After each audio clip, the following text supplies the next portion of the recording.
Amazon says layoffs are necessary. Then it cuts a $75 million check for a documentary. If you've been told your job had to go while money somehow stayed available at the top, like and share this, because this right here, this is the pattern.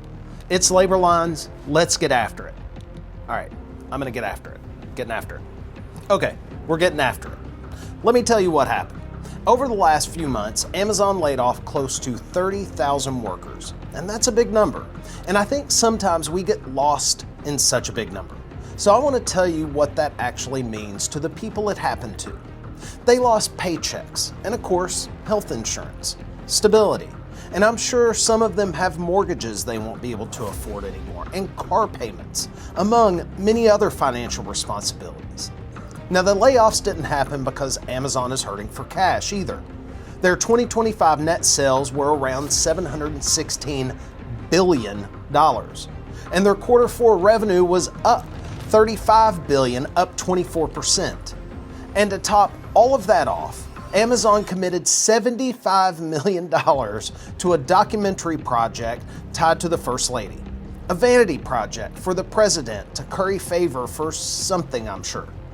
None of this was an accident, it was a choice.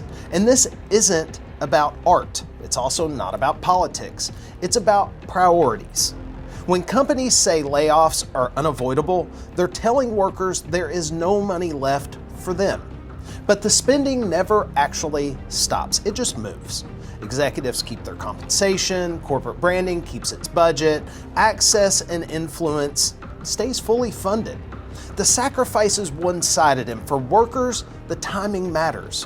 While you're dealing with higher prices from tariffs, higher gas costs, and medical care that feels completely out of reach, you're also being told mass layoffs are simply part of doing business. But $75 million didn't disappear. It was available. It just wasn't for workers. And how much of that money could have gone to keep some of those workers working? And sure, Amazon has the right to do whatever the hell they want, but isn't that part of the problem? Companies that raid the American trust at the cost of the very people that keep them in business. And that's what this is ultimately boiling down to. The corporate takeover of America. Make as much as you can off the backs of the people, and as soon as you find another place to make more, lay off 30,000 people. Who cares? But that's how the system actually works. Cost cutting is enforced downward. Spending, flexibility, well, it lives at the top. So here's the question. Why is it that when workers are told there's no money left, corporations always seem to find it for everything else?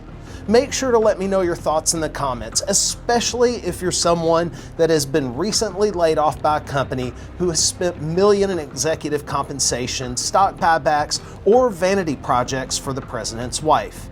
Don't forget to follow for more working class content. And before we go, if there's an issue that has come across your table that deals directly with the working class, make sure to let me know in the comments, because I'll research it and I'll do a story.